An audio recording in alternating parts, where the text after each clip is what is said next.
chers invités, les amoureux de la littérature et de la philosophie, bonjour à tout le monde et bienvenue dans ce beau lieu qui nous accueille ici à l'IFT. Nous sommes ici donc autour de Mohamed Saleh Haroun. Nous connaissons Mohamed Saleh Haroun comme le cinéaste, celui qui a porté très haut le flambeau de notre pays en matière de cinéma. Mais nous ne sommes pas ici pour parler de cinéma aujourd'hui, c'est pour parler de littérature. Nous allons donc avoir 3 grands moments à cette rencontre de ce soir. Je suis sûr que il y a beaucoup qui ont déjà lu le livre et il y aura beaucoup de questions, donc nous allons beaucoup en débattre. La première phase, je l'appelle une phase critique où nous allons donner la parole à 3 personnes. Il s'agit de Anour Oumar Afandi, qui va nous donner un aperçu global sur l'auteur et l'œuvre. Cette première phase critique s'enchaîne avec Al-Ramadji John, qui va nous donner une analyse générale de l'œuvre et va donc se terminer par Hassan Setibai Sou, qui va nous donner la portée philosophique de l'œuvre. Le deuxième temps sera accordé à l'auteur, donc Mohamed Saleh Haroun, pour dire ce qu'il pense. Et la dernière phase, ce sera donc vos questions à vous pour le public. Nous commençons directement par M. Anour Oumar Afandi. Nous lui donnons donc la parole pour son aperçu global sur l'auteur et l'œuvre. Merci. Merci et bonsoir à tous. Qu'est-ce qu'on peut dire de Mohamed Saleh Haroun?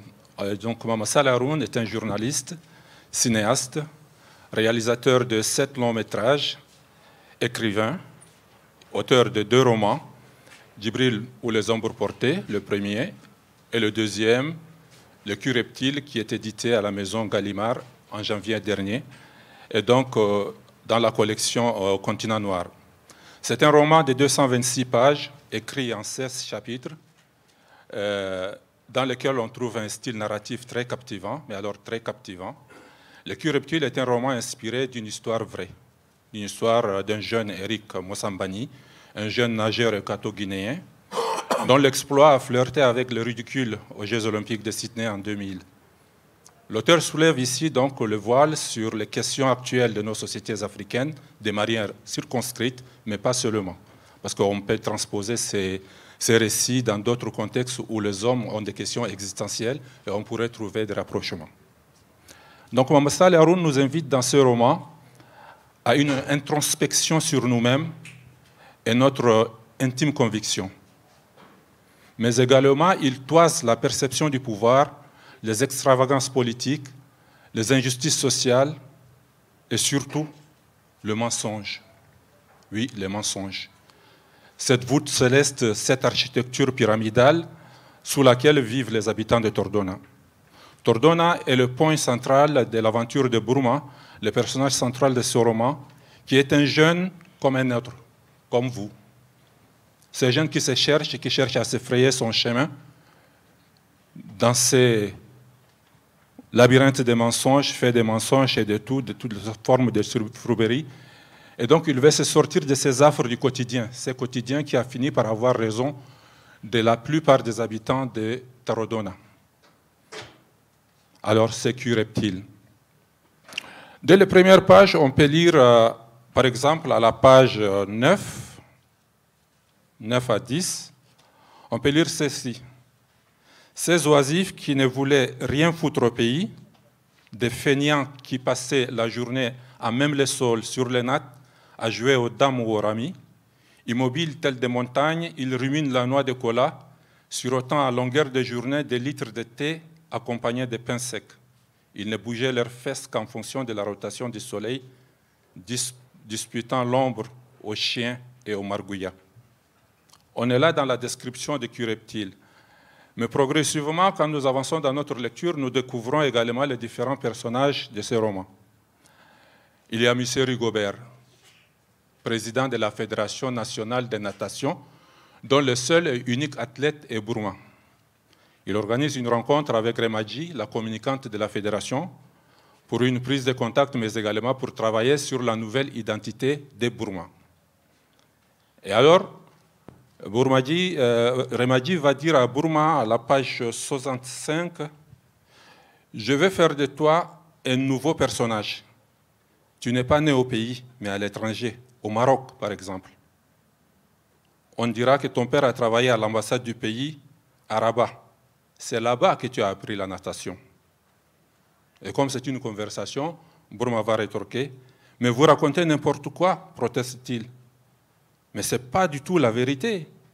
La vérité n'a rien à voir là-dedans.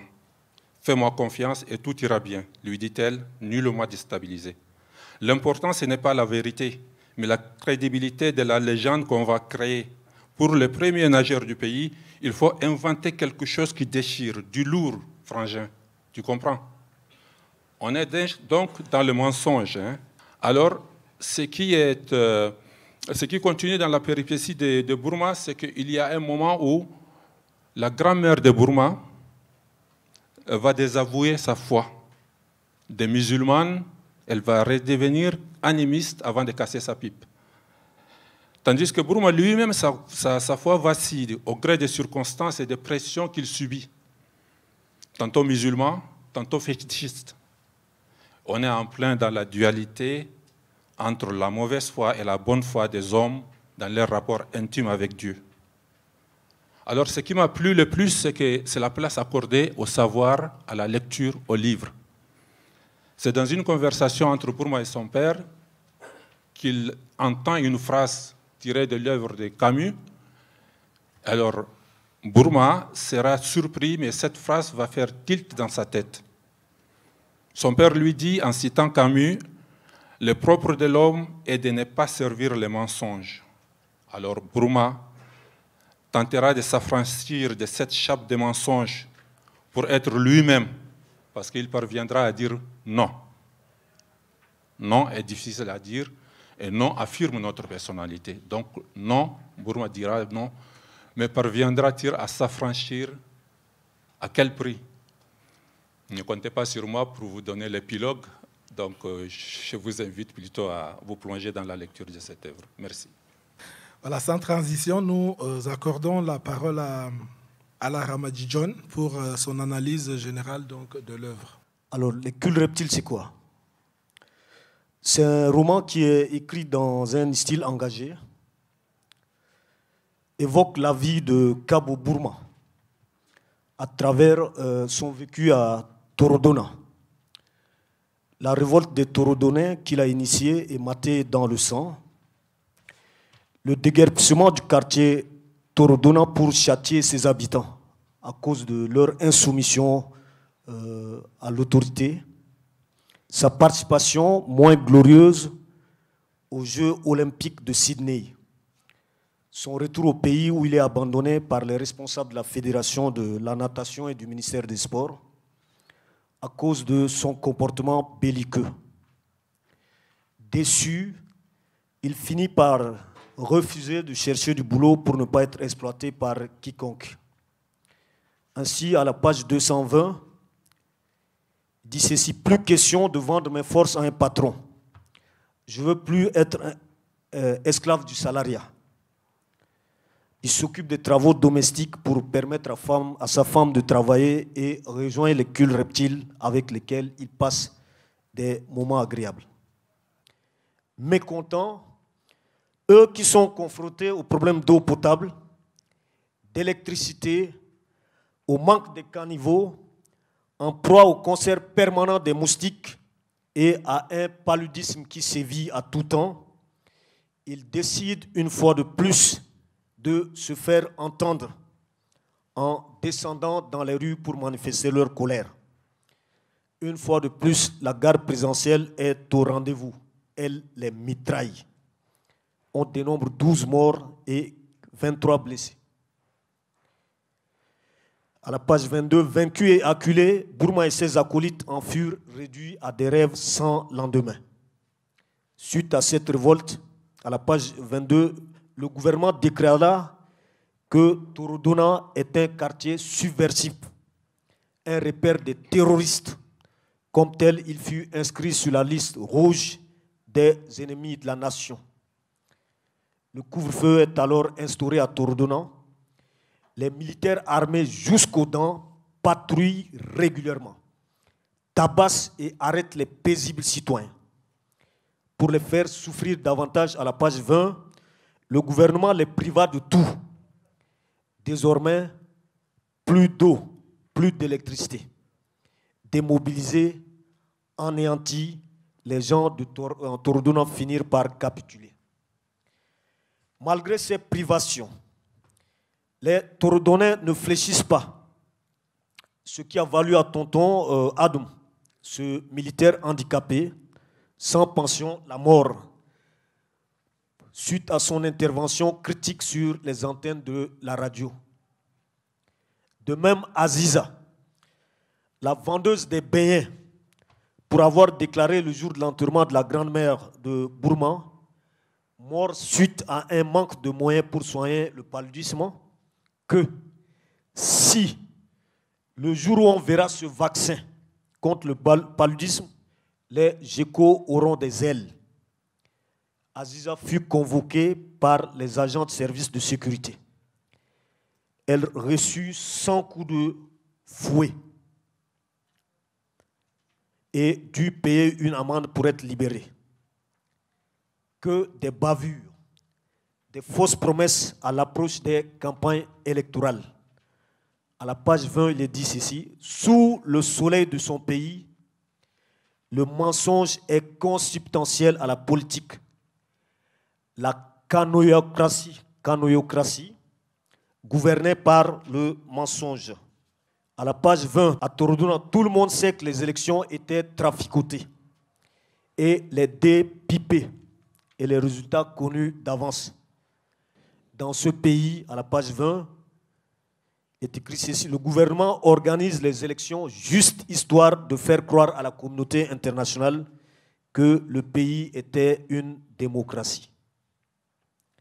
À travers l'œuvre, on voit le personnage principal, Bourman, l'initiateur de ces révoltes, confronté aux critiques sévères des autres Torodonais et de ses parents qui le traitent de moins que rien et l'accusent d'être la cause des malheurs des Torodonais.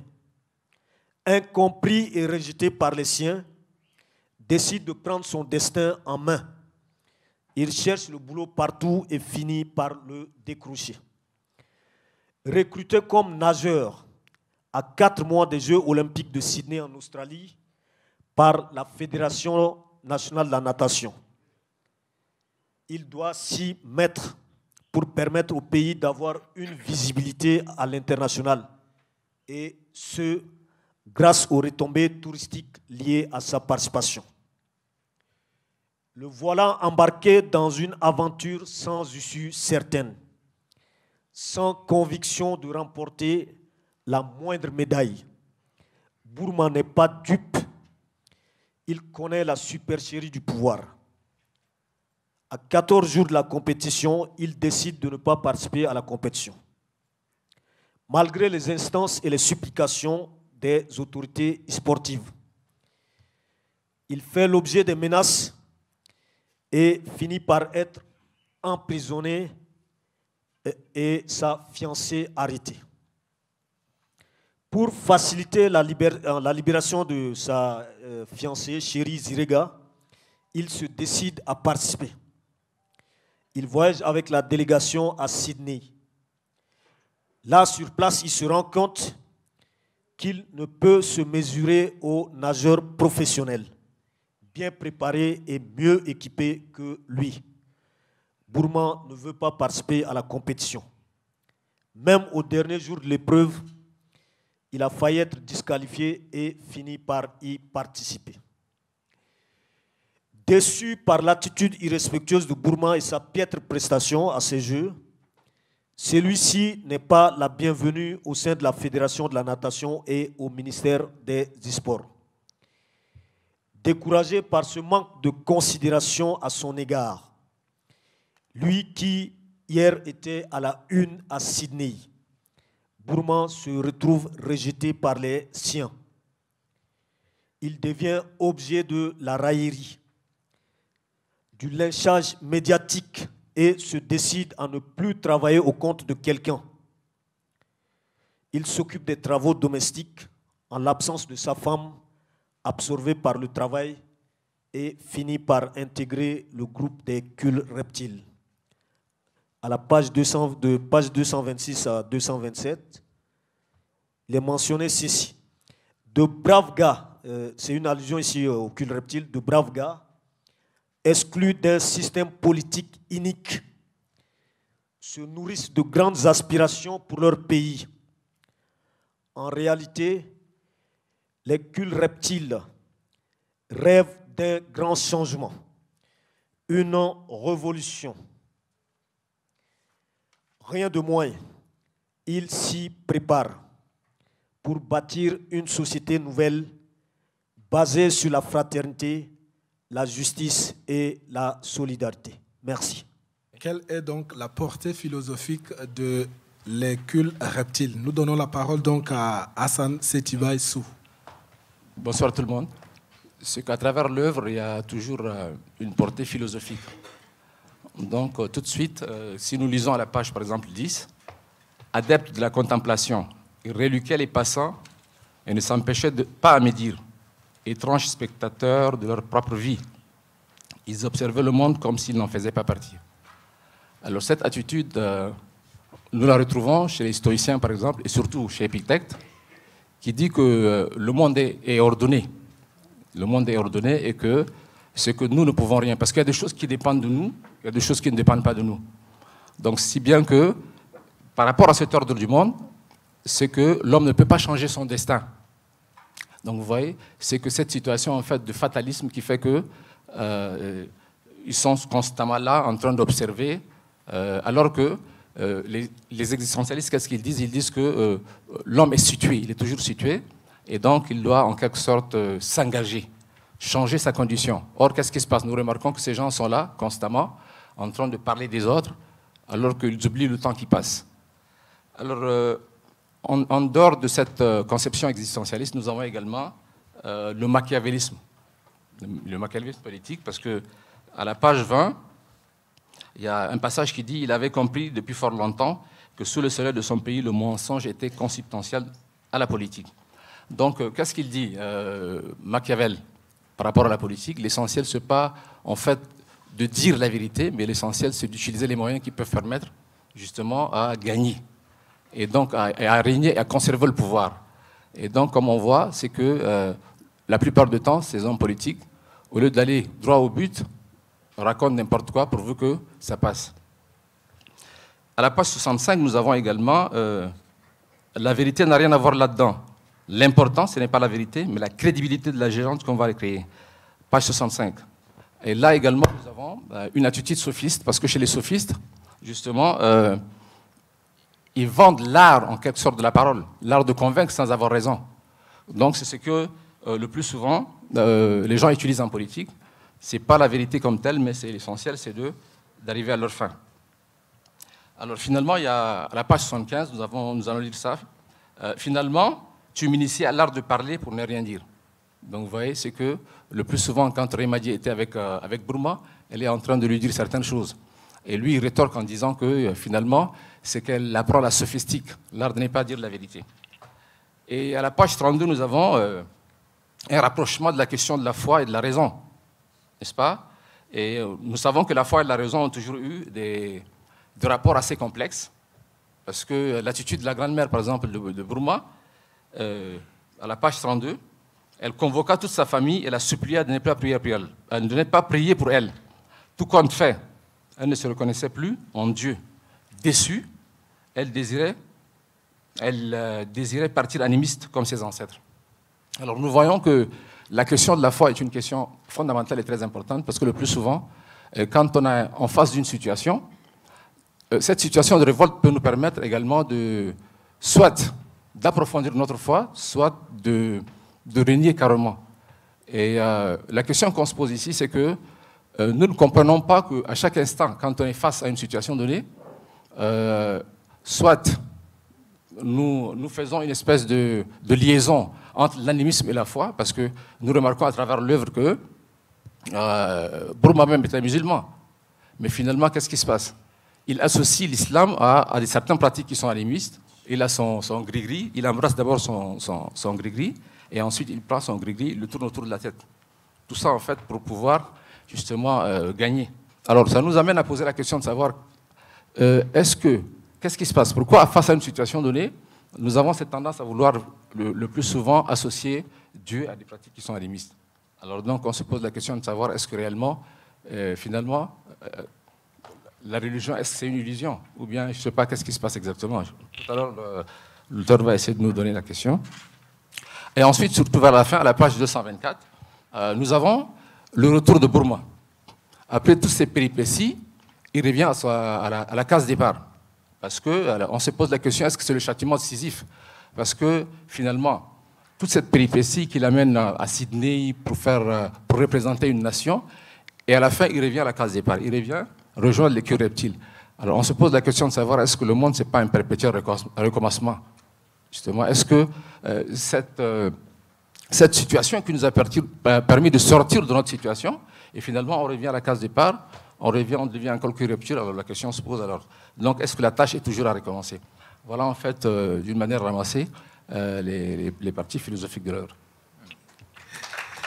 Voilà donc la phase critique s'achève ainsi. Monsieur Mamassale Haroun, les analystes, parfois, ils déchiquettent l'œuvre, ils vont même au-delà de ce que vous avez dit. Parfois, ils vous font dire ce que vous n'avez pas dit. Donc, nous vous accordons aussi la parole pour dire quelque chose. Je n'ai pas beaucoup de choses à dire, en fait. Il faut accepter qu'une œuvre, à un moment donné, soit l'objet d'interprétations diverses et variées. C'est ça, en fait, la liberté de créer, mais aussi en face la liberté, en fait, de trouver des choses auxquelles on n'a pas pensé parce qu'il y a de l'inconscient parfois dans ce qu'on écrit. Mais ce qui est certain, c'est qu'en écoutant les uns et les autres, j'avais l'impression d'être en terrain connu, que c'est quelque chose que tout le monde, à peu près dans cette salle, sait que c'est notre quotidien. Voilà. Et par l'écrit, ça prend une proportion encore plus tragique, en fait. Quand je vous entendais le dire, je me disais, c'est pas possible que tout cela se passe quelque part. Et donc, voilà, je vais rebondir un peu sur la question de la croyance et tout, et rappeler une chose toute simple, qu'en français, le verbe croire, dans le mot croire, il y a la notion du doute, déjà. Quand vous dites « je crois que mon père est dans la chambre », c'est que vous n'êtes pas sûr qu'il est dans la chambre. Donc, croire en Dieu dit en creux que vous doutez de l'existence de Dieu. Le verbe croire n'est pas un verbe donc qui est juste une affirmation absolue d'une vérité. Je crois que mon fils est sorti. En fait, donc, en français, quand on dit « je crois que », c'est l'idée que je ne suis pas certain. Donc, trouvez autre chose, d'autres langues pour dire vos croyances, pour ceux qui croient. Mais l'idée de croire en français, elle est soumise à l'idée du doute. Et moi, je crois, pour avoir accompagné des gens jusqu'au seuil de la mort, en fait, arrive un moment où les gens doutent. Et la différence entre l'homme et l'animal, c'est cette capacité à douter de sa propre croyance. Ceux qui ne doutent pas sont des moutons. Mais l'idée est que quand vous doutez, on vous dit que si vous doutez, c'est que c'est pas normal, vous sortez déjà de la croyance. En fait, non. Tout être doué de raison doit douter. Si vous êtes dans cette salle et que vous ne doutez pas, moi, je peux me permettre de vous traiter d'animal, quelque part. C'est-à-dire que c'est une question intime. C'est une question intime. Il ne s'agit pas d'aller dire à mon marabout ou à mon prêtre que je doute de l'existence de Dieu. Mais qu'à un moment donné, je peux douter. C'est philosophique, en fait. Donc, ceux qui pensent que non, ils suivent tout simplement. Mais quand on suit, on n'a pas de réflexion.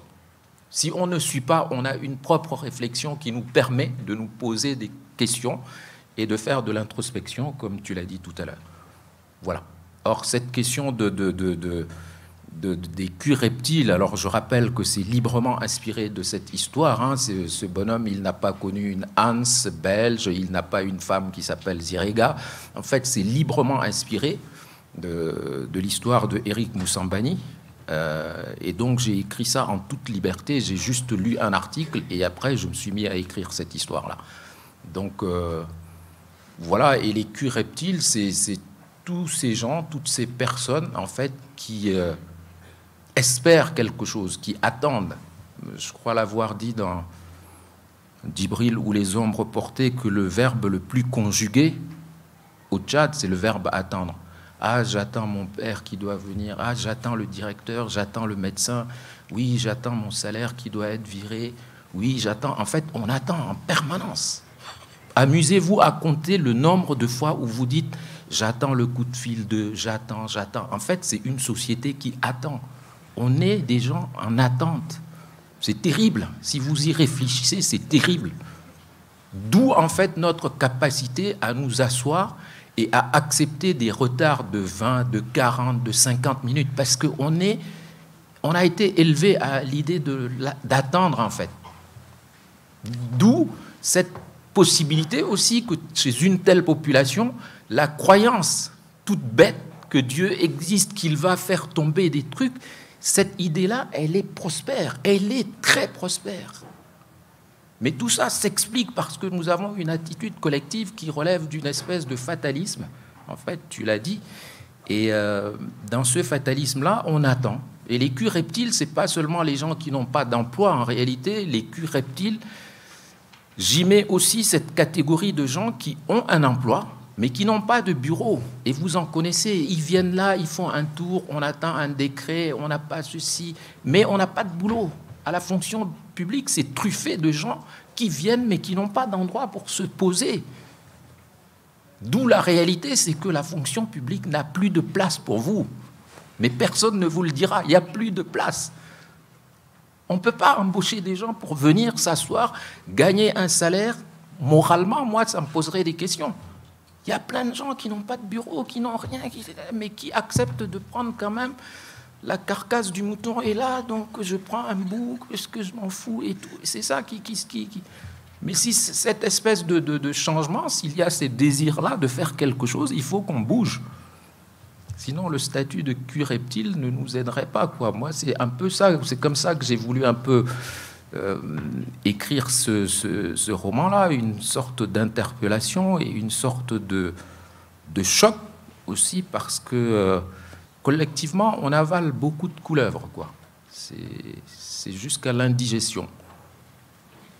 Et il faut bien que la littérature, en fait, se fasse l'écho de toute cette frustration et de tout ce ressentiment. D'autant plus qu'il y a une chose, j'utilise ce mot ressentiment, et le fait est que quand on est frustré, quand on ne sait pas comment l'exprimer, quand on est dans le ressentiment, quand on est dans l'amertume, en fait, on devient improductif, c'est-à-dire qu'on n'a plus d'horizon. On est tellement contre ce qu'il y a qu'on ne positive absolument pas. Donc, en fait, on devient improductif. Le système, notre propre système, fait de nous des gens incapables d'aller vers l'excellence. C'est terrible, hein? Donc, il faut se rendre compte qu'il ne faut pas se lester par la haine des autres, par l'amertume, par le ressentiment, mais trouver, en fait, des points de lumière en se disant « moi, je voudrais devenir X, parce que Eto'o était le meilleur joueur, je voudrais devenir Eto'o ». Et ça vous permet d'oublier en fait toutes les bassesses, toutes les mesquineries, toutes les injustices pour vous projeter dans quelque chose. Mais si on est commentateur seulement de ce qui se passe et qui est inacceptable, en fait, on ne bouge pas, on ne produit pas quelque chose d'excellent. Donc il faut sortir du statut du cul reptile. Il faut juste peut-être arrêter de se mettre le matin sur une chaise, les chaussures cirées, et puis regarder le peuple qui passe. Je trouve que si vous arrêtez ça, déjà, vous faites beaucoup de choses. Voilà. Ok, merci. Merci beaucoup. Nous allons pouvoir aussi laisser le public qui est présent et qui est aussi lecteur. Et il y a beaucoup d'analystes aussi au milieu de vous. Vous aurez certainement des questions. Mais avant d'arriver à vous, Monsieur Anour a une question. Moi aussi, j'en ai une. Et puis, le reste, on vous balance le micro. Voilà, merci. Moi, j'ai lu Mohamed Saleh Haroun avec beaucoup de plaisir. Et j'ai rarement lu des œuvres tchadiennes, je vais faire des jaloux, mais c'est sûr que j'ai rarement lu des œuvres tchadiennes avec une telle plume. Je voudrais juste demander à Mohamed Saleh Haroun, qui est cinéaste, après avoir été journaliste, de toujours donner dans la plume, mais pourquoi vous avez choisi plutôt de commencer par le cinéma alors que vous avez une belle plume pour écrire? Ça, c'est le premier volet de ma question. Le deuxième volet, est-ce que vous allez persister dans l'écriture parce que vous y êtes bien à l'aise? Puisque vous touchez aussi à ma question, permettez que je la combine une fois. Alors, pour moi, c'est une sorte de surprise parce que beaucoup d'alarmistes ont prédit la disparition de la littérature au profit du cinéma. Alors, monsieur Mohamed Saleh Haroun fait le sens inverse. Il vient du cinéma à la littérature. Voilà comment je suis surpris. Moi, c'est le côté humour.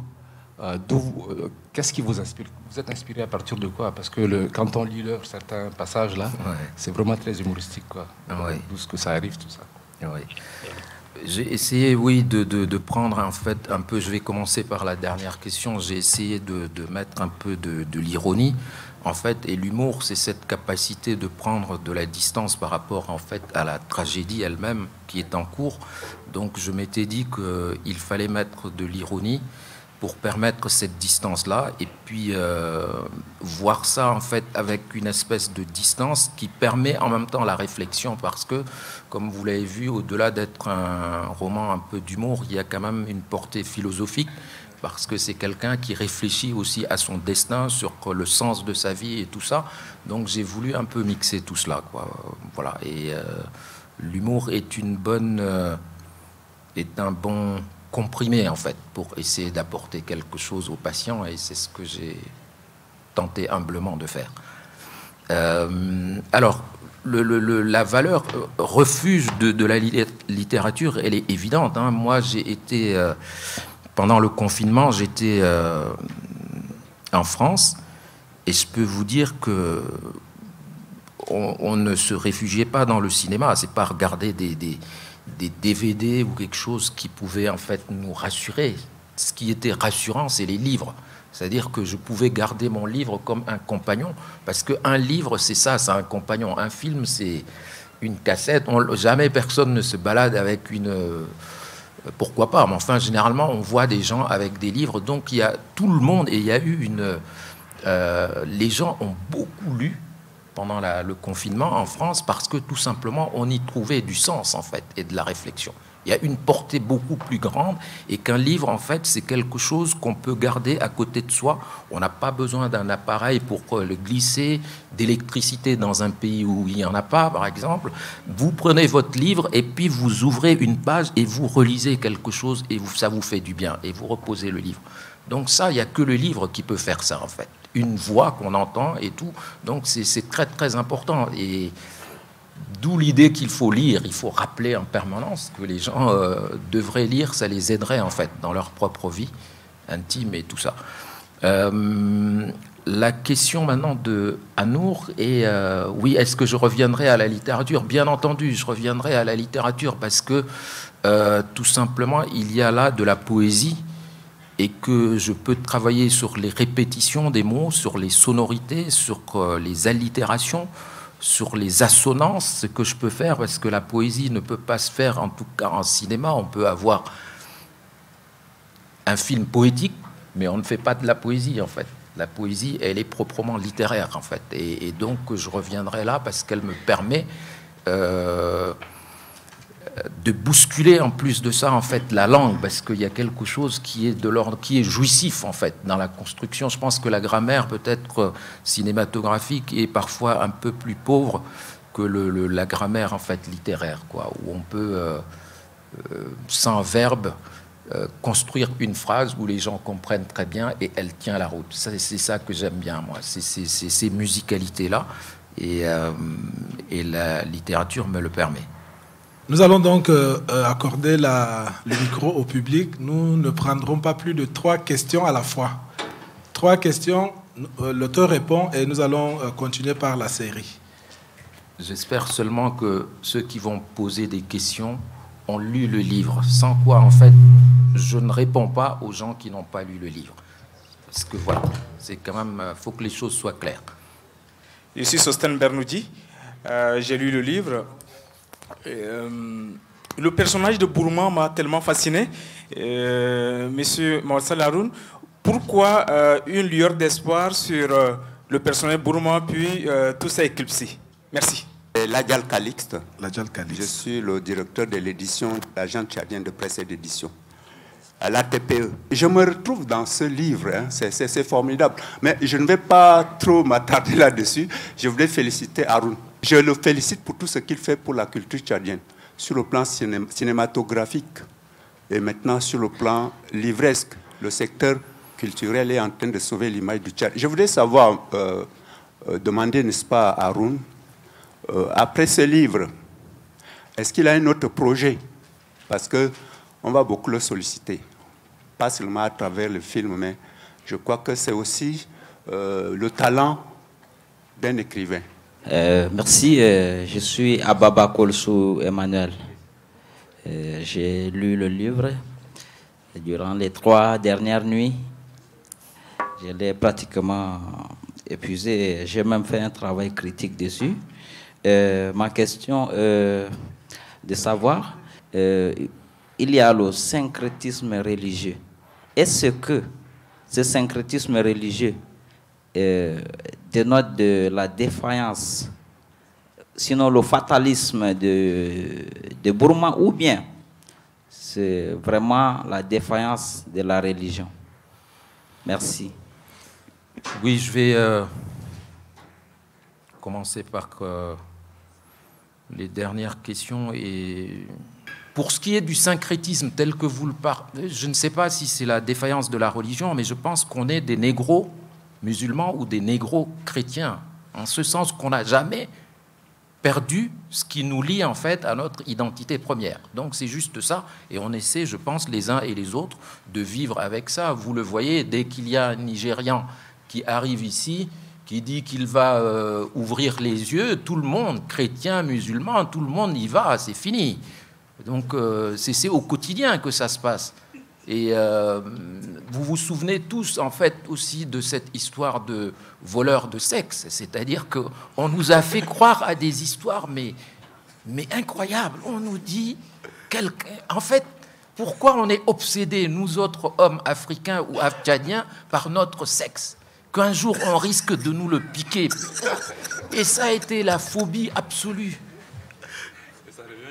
Et ça revient chaque année, mais c'est d'une stupidité, en fait. À un moment donné, essayons de raisonner. Et donc, c'est ce syncrétisme-là qui permet des croyances qui, en fait, font de nous des moutons parce qu'on se suit. Vous savez, les moutons, un mouton, s'il voit une voiture, et si le premier rentre et il est écrasé, le deuxième, il suit. Ils n'ont pas de...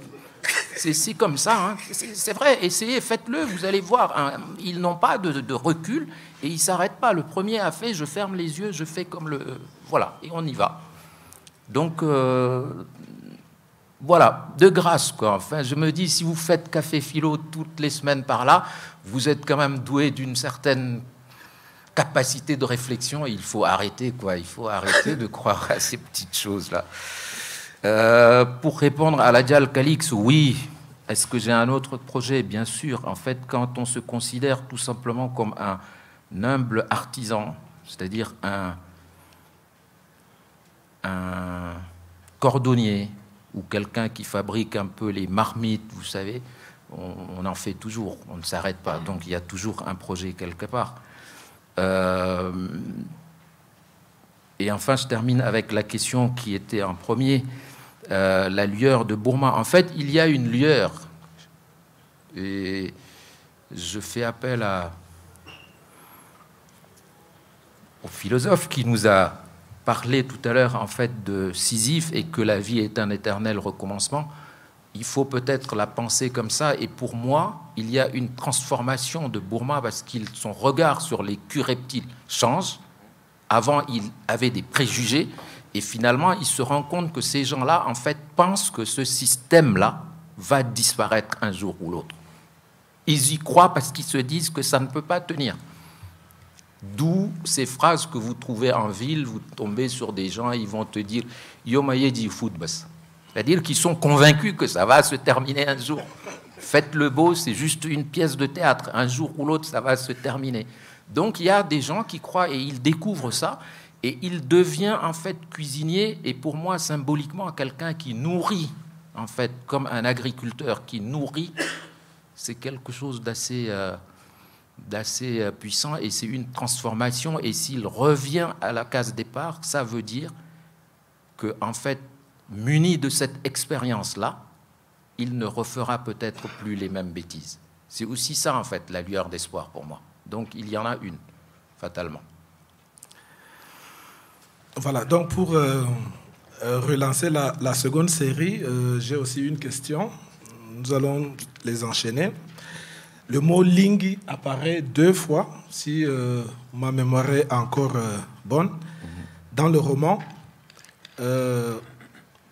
Ce mot-là est aussi le titre de un de vos films. Voilà. Ma question, c'est donc, au moment où le Tchad cherche tant bien que mal à réunir ses fils et filles qui ne s'entendent pas autour d'un dialogue formel organisé tambour battant et qui coûterait cher à l'État, vous rappelez le Lingui, ce lien lointain qui pouvait réunir des communautés de façon informelle, sans argent. Et donc, quelle est cette philosophie que vous attachez à ce Lingui? Oui, le Lingui est un précepte, en fait, oui, du vivre ensemble. On devrait, en fait, peut-être faire appel à cela pour essayer de trouver des solutions. Le problème, c'est que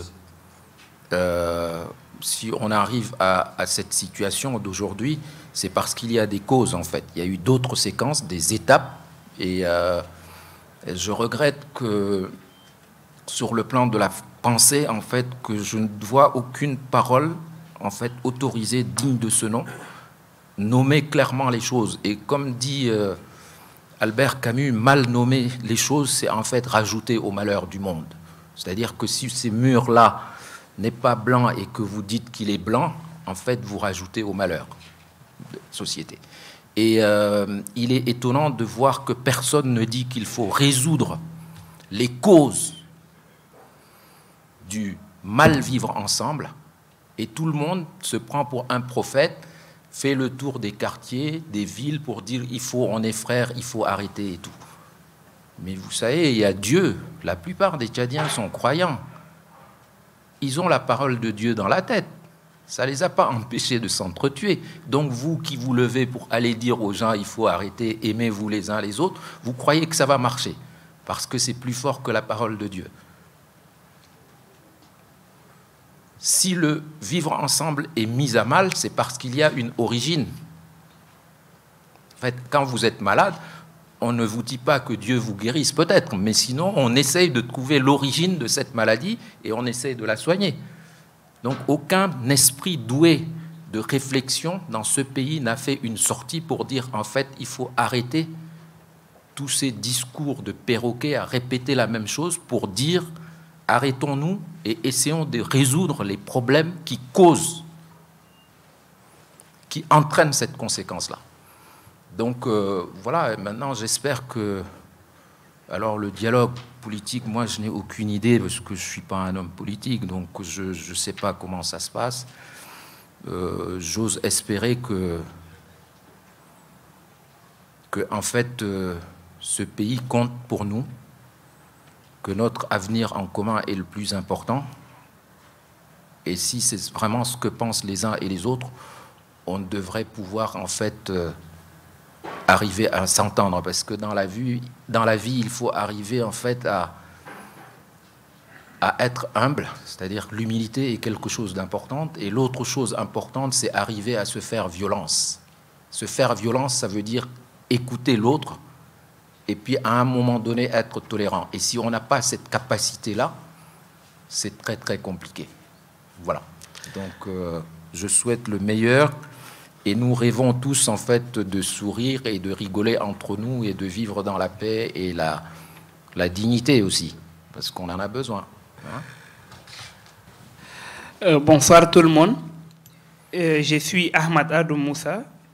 J'ai une question à poser à l'auteur. Dans votre livre, vous avez également parlé de solidarité. Vous avez évoqué à plusieurs reprises le mot justice. Et je pense qu'il n'y aura jamais une justice sans vérité. Et c'est de cette vérité que tous les Tchadiens ont besoin.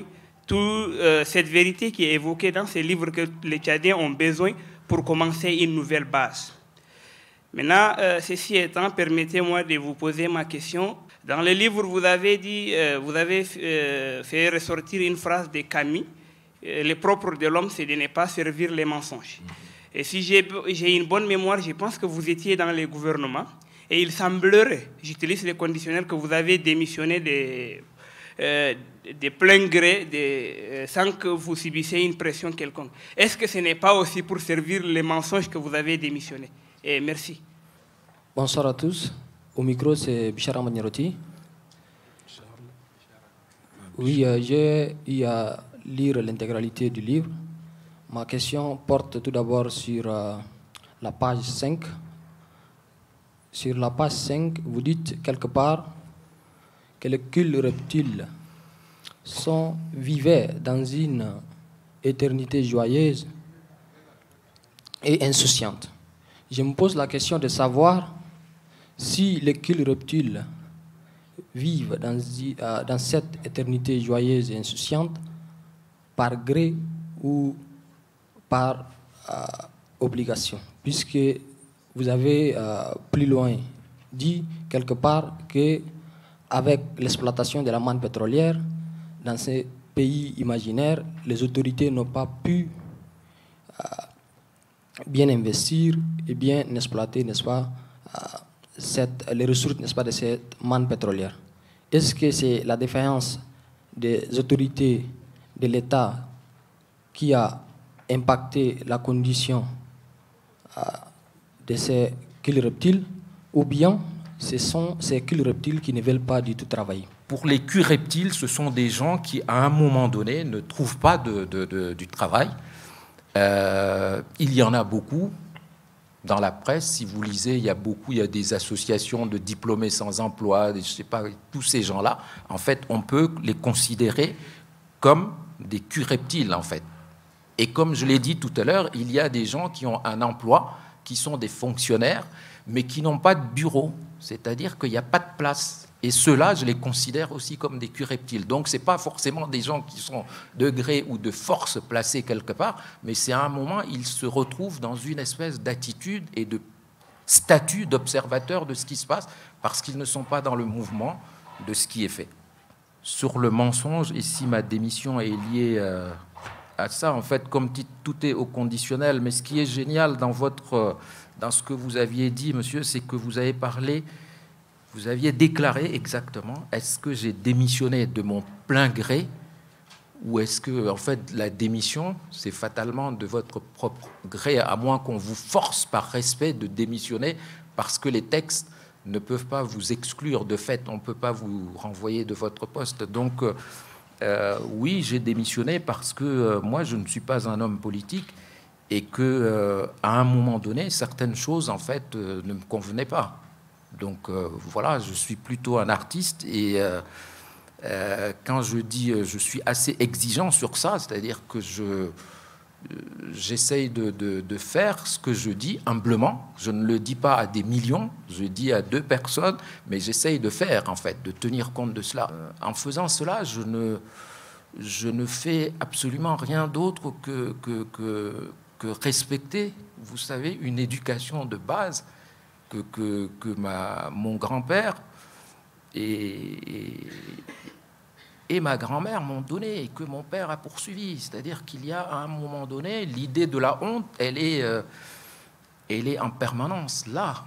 C'est-à-dire qu'il faut qu'on ait honte parfois. C'est-à-dire que s'il y a absence de honte dans une société, il n'y a plus, comme le dit le philosophe, il y a un philosophe, Frédéric Gros, je l'ai déjà cité l'autre fois, qui a écrit un livre qui s'appelle « La honte est un sentiment révolutionnaire ».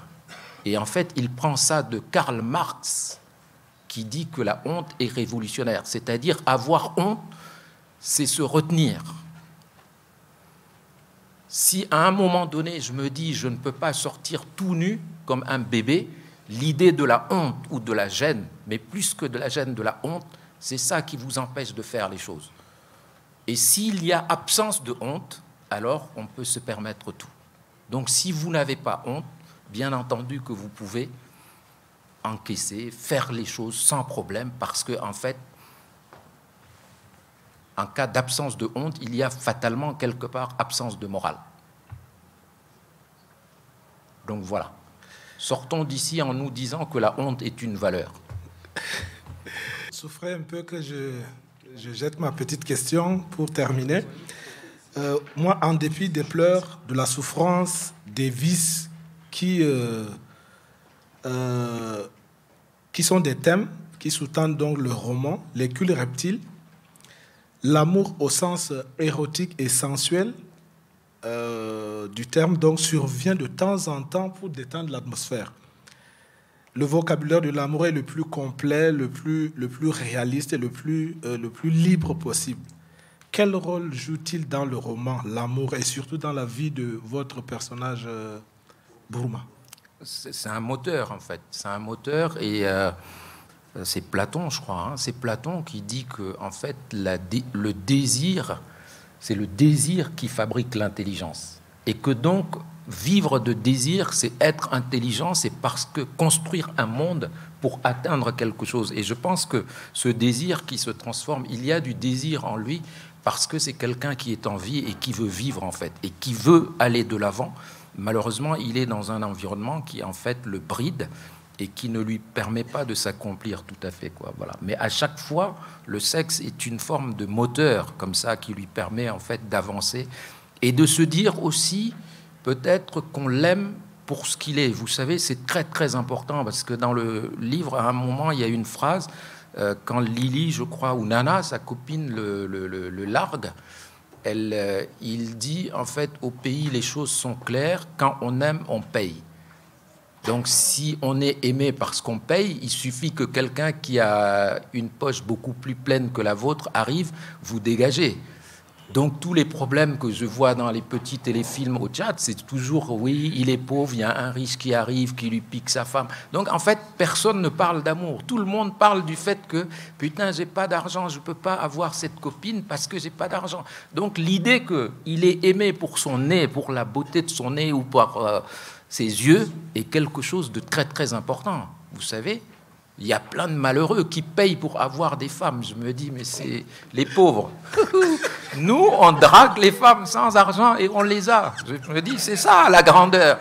Eh oui, il y en a plein qui payent. Honte à ceux qui payent pour avoir des femmes. C'est terrible, c'est terrible, c'est petit, c'est petit. Voilà, mesdames et messieurs, je crois que c'est sur ces mots-là que nous allons nous arrêter ici. Tout en disant merci à Maman Saleh Haroun, merci à tous ceux qui ont lu le livre et qui ont intervenu. Merci à vous, public, qui nous avez donc suivis. Je crois que ce n'est pas la première fois. Les causeries vont continuer par se multiplier. Merci à l'IFT qui nous a donc accueillis.